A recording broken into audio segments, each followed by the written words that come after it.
Hi, everyone, and welcome to AB Conversations, where we will help you CFP your way out of it. A podcast where you get into the minds of a couple certified financial planners on how we think and feel about everyday financial planning questions and what should really matter most to you. A healthier financial life starts now. Hey, Ben. Hey, Adam. What you up to? I'm glad you're there. I was gonna throw a knock there. Ooh, knock, sorry. wake up. It's podcast. Oh, I thought you were gonna finish that knock joke. Nope, no joke. Okay, Just cool. knock. Let's do this. Open the door and enter in to podcast conversation this week. Worst knock joke ever. Yep, knock. I'm here. Guess what? Somebody home. So, topic this week. We often like to build a podcast around questions that we sometimes get and then how we would respond to it situationally. So we do a lot of retirement planning, and I'll say there are times where clients will come to us or even prospects on the front end and say, I'm thinking about making this big purchase or this big withdrawal from my savings in retirement. And I think that kind of lends itself into two different forms of a question. One, hey, do you think I can afford this opportunity? Or two, I really want to do this, and what's maybe the most efficient way to go about it? Because certainly as we get into that retirement phase of life, like making big changes that weren't planned for or big purchases when you don't have paychecks coming in, I think there's a little elevated stress to that, a little more anxiety around, is this a good idea or not? So yeah, definitely. Yeah, what do you think? How would we start to talk about big purchases in retirement?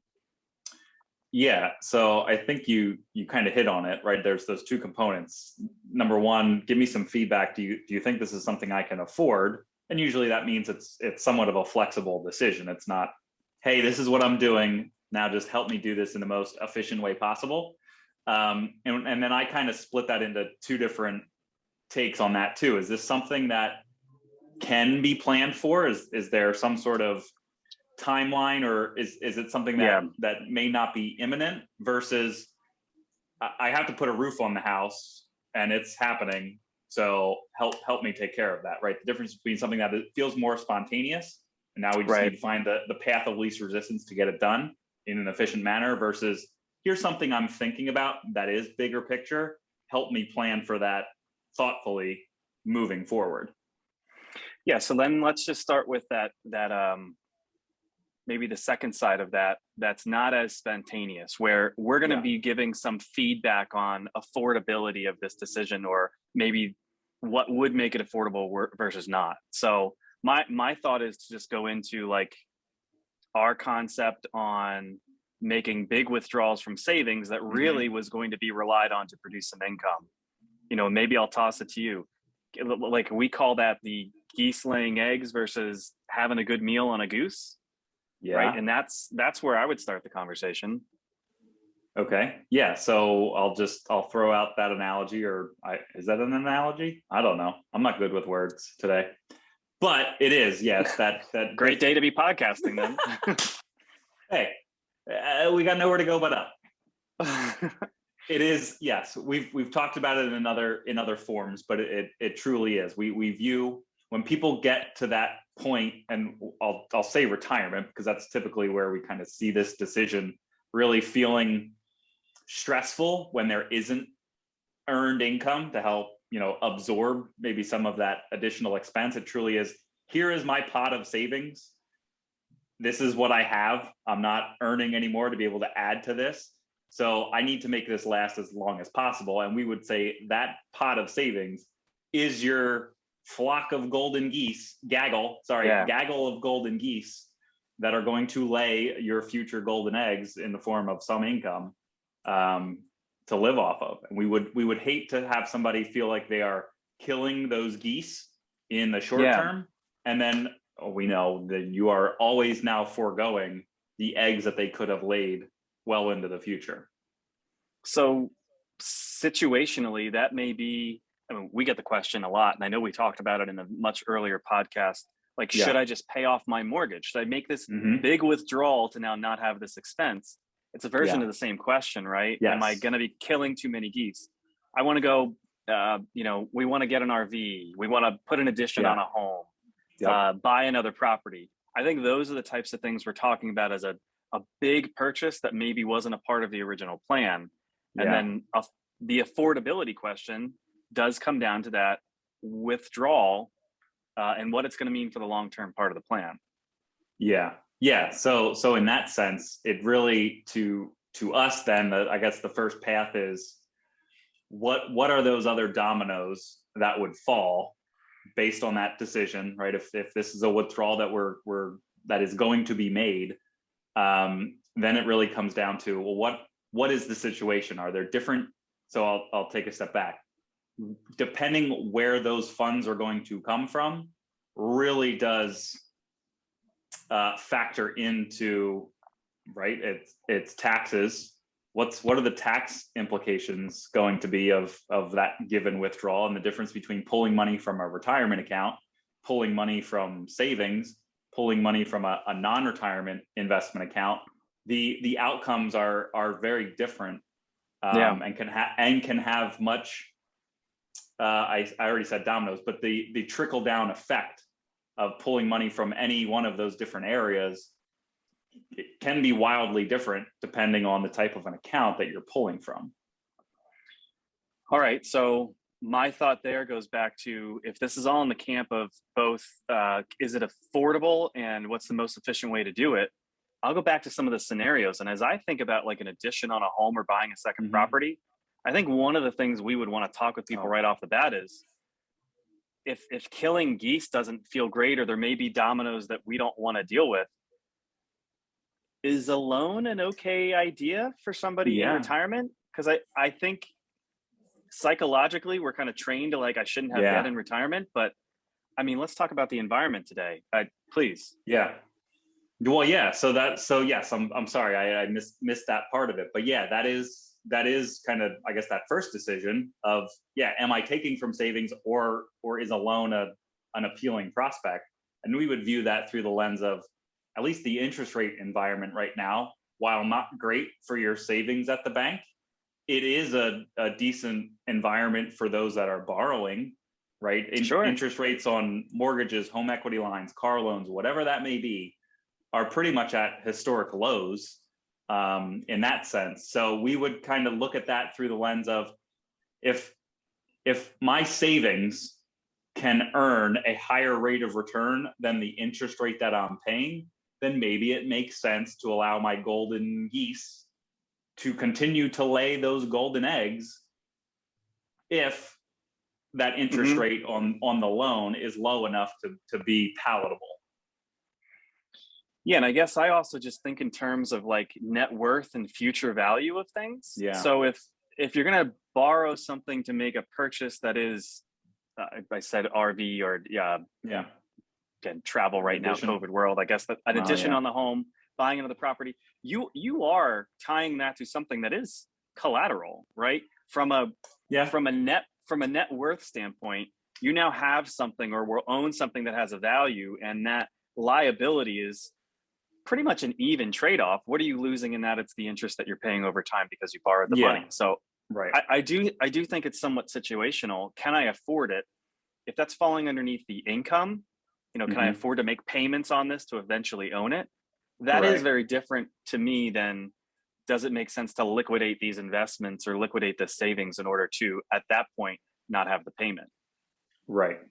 Yeah. And I think so oftentimes the financial side of that, of this discussion and kind of that decision-making process sometimes does take somewhat of a backseat to just the psychological component. We certainly have talked to people or have clients that debt is the enemy. And even just like framing the way that we kind of have of, if your savings or your investments are earning, X%, and that's higher than the interest rate, like that's an okay way to kind of go about it. But even just knowing that, there are still people that, again, debt is just never a good thing. Being able to sleep at night knowing, right, that they have the savings, they can just take this and do what they want to do, is there's definitely a psychological component to that.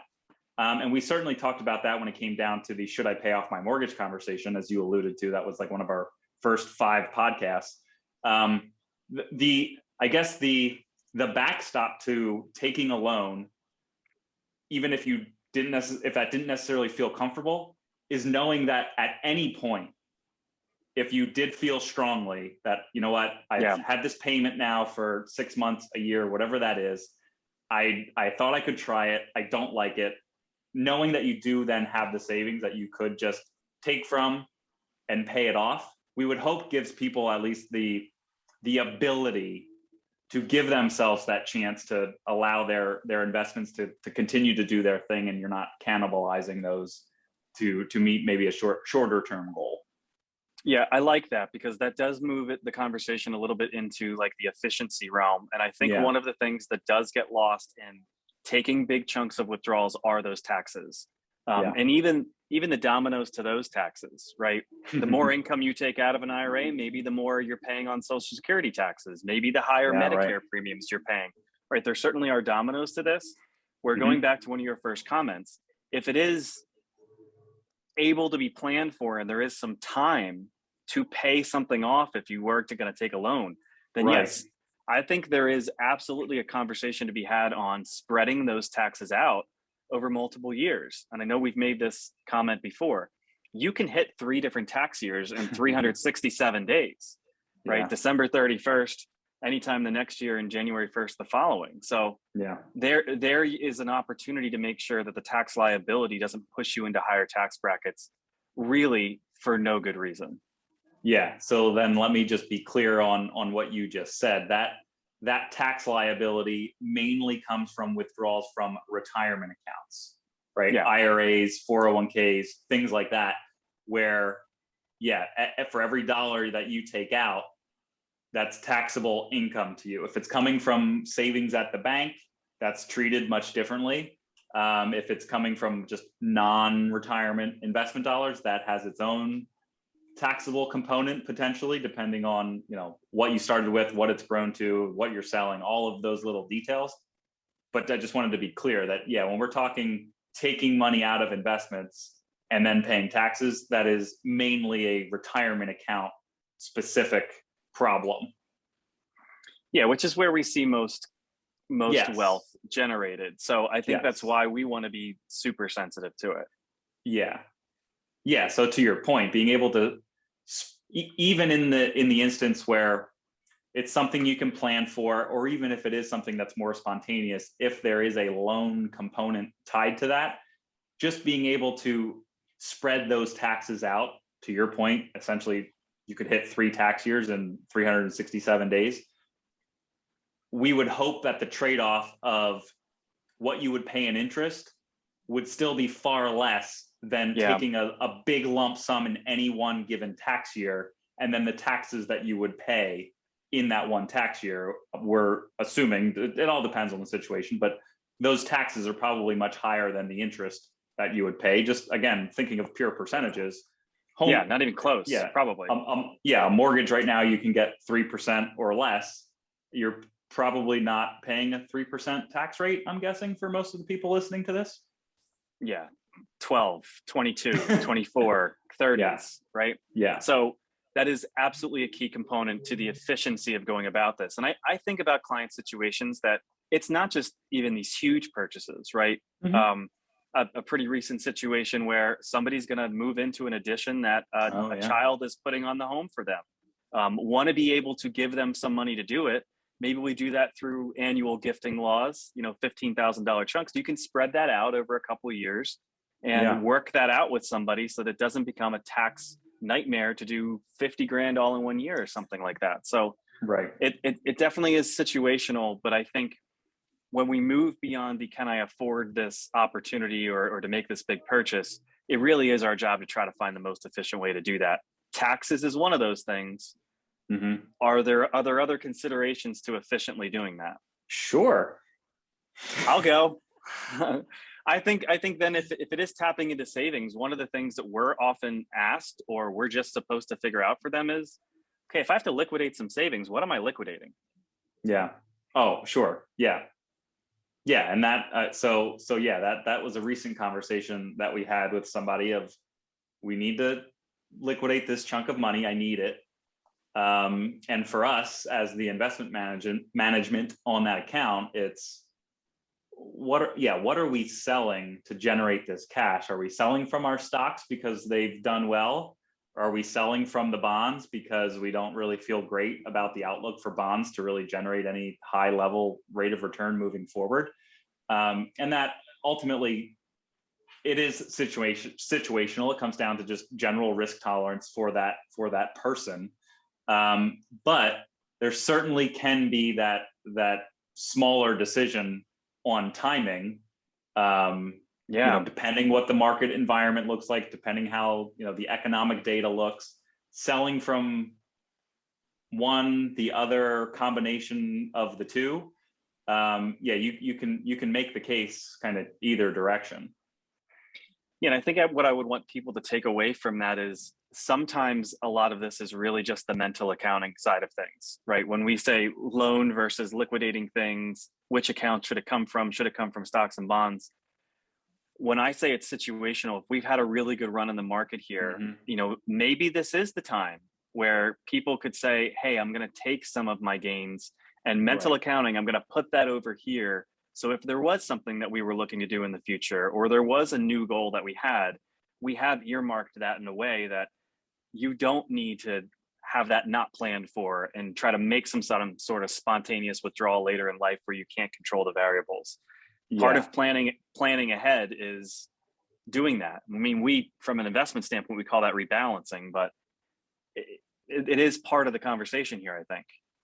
Yeah, and that for me, that kind of goes back to before we would go through that investment process with somebody, we would go through that 3-bucket theory to make sure that they have an ample amount of cash on the front end, those income producing assets that are usually much safer in the middle, and then you have your stocks on the end, kind of being your growth engine for long-term inflation protection. So yeah, we would hate to have that scenario where you said, right, stocks have done well. We don't really feel terrible selling them now if it's to fill a need, or at least to take some gains off the table. It would feel much differently if someone needed a chunk of money for an expense in March of 2020, while the stock market is down 30% at any given point. And now you back yourself into a corner when it comes to just those decisions and not having those options and the flexibility that comes along with it. So I guess my biggest takeaway here is this really is a financial planning question, where if you have the ability to plan ahead on these things, there are ways that you and I as planners, with Holly, with Devin, can go about giving advice that's going to feel a little bit more efficient in the way that you go about that, right? The 3-bucket theory is based on that.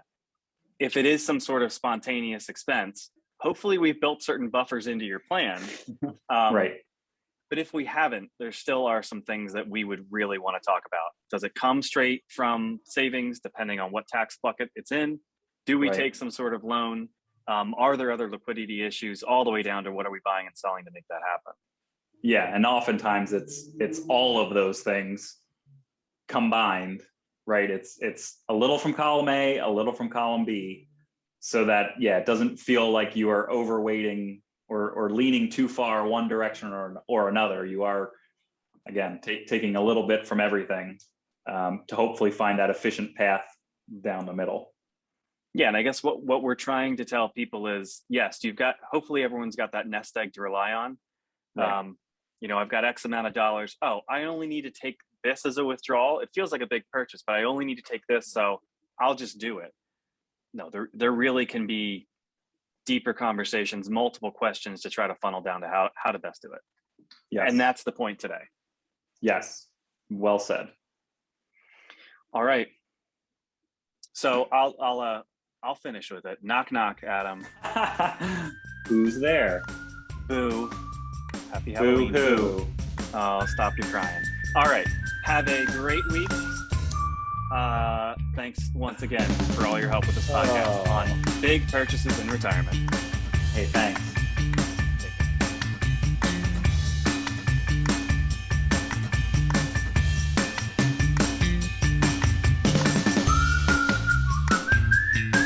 Hey everyone, Adam and I really appreciate you tuning in. Please note that the opinions we voiced in the show are for general information only and are not intended to provide specific recommendations for any individual. To determine which strategies or investments may be most appropriate for you, consult with your attorney, your accountant, and financial advisor or tax advisor prior to making any decisions or investing. Thanks for listening.